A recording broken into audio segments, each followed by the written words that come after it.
Hello and welcome everyone.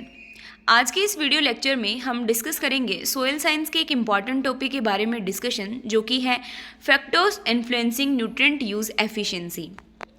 देखो, basically nutrient use efficiency name क्या indicate कर रहा है कि न्यूट्रिएंट्स को क्रॉप प्लांट के द्वारा एफिशिएंट तरीके से लेने की जो कैपेसिटी है, या फिर साइंटिफिक लैंग्वेज में बोले तो इल्ड पर यूनिट इनपुट, यानी कि एक यूनिट इनपुट जब हम फील्ड में अप्लाई कर रहे हैं तो कितनी इल्ड प्राप्त हो रही है।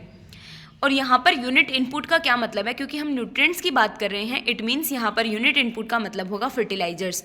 इट मीन्स कि हम पर यूनिट फर्टिलाइजर से कितनी इल्ड प्राप्त कर रहे हैं, that is nutrient use efficiency.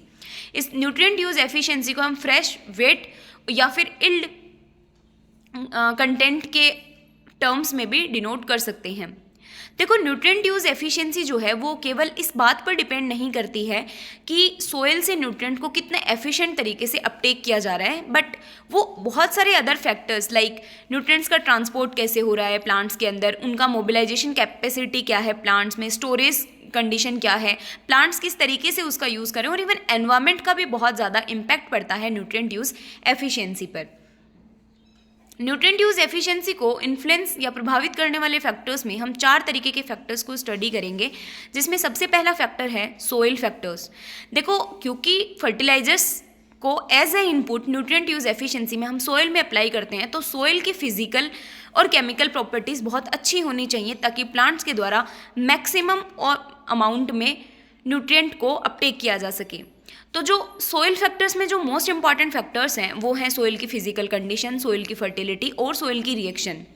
जितनी ज़्यादा सोइल की फिजिकल कंडीशन पुअर होगी, वहाँ पर ड्रेनेज की जो प्रॉब्लम्स हैं वो ज़्यादा आएंगी, वहाँ पर एरेशन प्रॉपर तरीके से नहीं हो पाएगा और सोइल टेम्परेचर अनफेवरेबल रहेगा, जिसकी वजह से प्लांट्स जो हैं वो एकदम एफिशिएंट तरीके से न्यूट्रिएंट्स को अपटेक नहीं कर पाएंगे।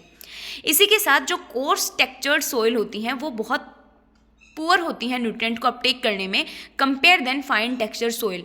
इसीलिए हम बोलते हैं कि कोर्स टेक्सचर जो सोइल हैं उनमें नाइट्रोजन और पोटेशियम फर्टिलाइजर्स को फ्रिक्वेंटली अप्लाई करने की ज़रूरत होती है।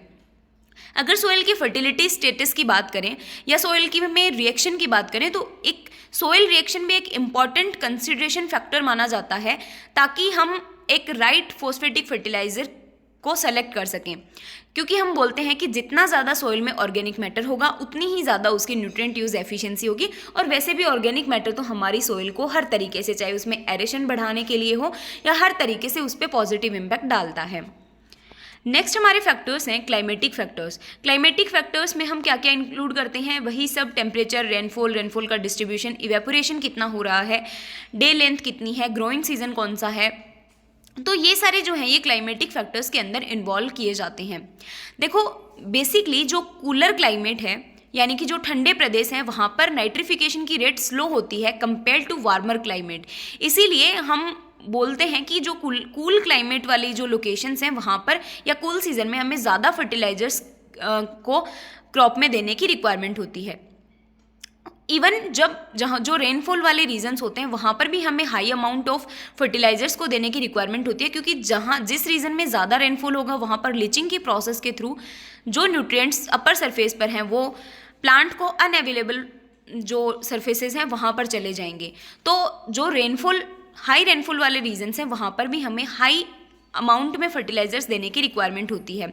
इसी के साथ अगर हम देखें कि जो एरिड रीजन्स होते हैं वहाँ पर बेसिकली न्यूट्रिएंट यूज एफिशिएंसी को बहुत ज़्यादा अच्छे तरीके से लेना एक लिमिटिंग फैक्टर हो जाता है। क्यों?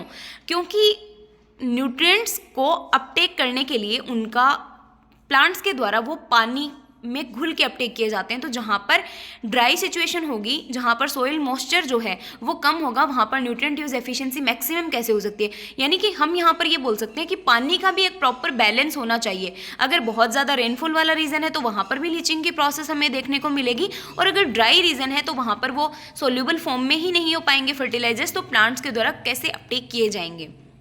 इसी के साथ लाइट इंटेंसिटी फैक्टर की बात की जाए तो जितनी ज़्यादा लाइट इंटेंसिटी होगी उतनी ही ज़्यादा न्यूट्रिएंट यूज एफिशिएंसी बेटर होगी।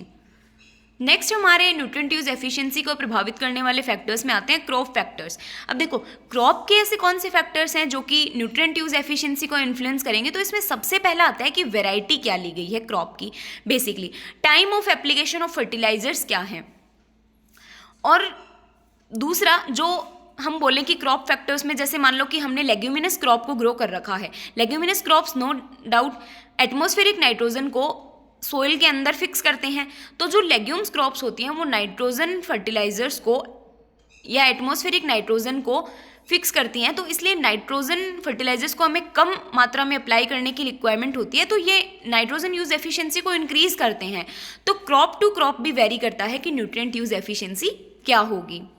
नेक्स्ट हमारे फैक्टर्स हैं एग्रोनॉमिक फैक्टर्स। देखो एग्रोनॉमिक फैक्टर्स जो हैं उनमें बेसिकली आता है कि टाइमली शोइंग की गई है या नहीं, प्रॉपर स्पेसिंग है या नहीं, वेराइटीज़ कौन सी हैं, क्रॉप का रेस्पॉन्स कैसा है फर्टिलाइजर्स के लिए, और टाइम क्या रखा गया है क्रॉप की शोइंग के लिए। बेसिकली फर्टिलाइजर एप्लीकेशन के बहुत सारे मेथड्स हो सकते हैं। हम ब्रॉडकास्टिंग के थ्रू उसको अप्लाई कर सकते हैं, हम डिफरेंट मेथड के थ्रू अप्लाई कर सकते हैं। तो किस पर्टिकुलर मेथड को यूज़ किया गया है फर्टिलाइजर एप्लीकेशन के लिए, ये सारी चीज़ें भी हमें हमारी न्यूट्रिएंट यूज एफिशिएंसी को इन्फ्लुएंस करती है, इंक्रीज करने में हेल्प करती है कि अगर हम सही वैरायटी, सही प्रॉपर स्पेसिंग, प्रॉपर डोज और proper method of fertiliser application का यूज़ करेंगे तो no doubt nutrient use efficiency को मैक्सिमाइज किया जा सकता है।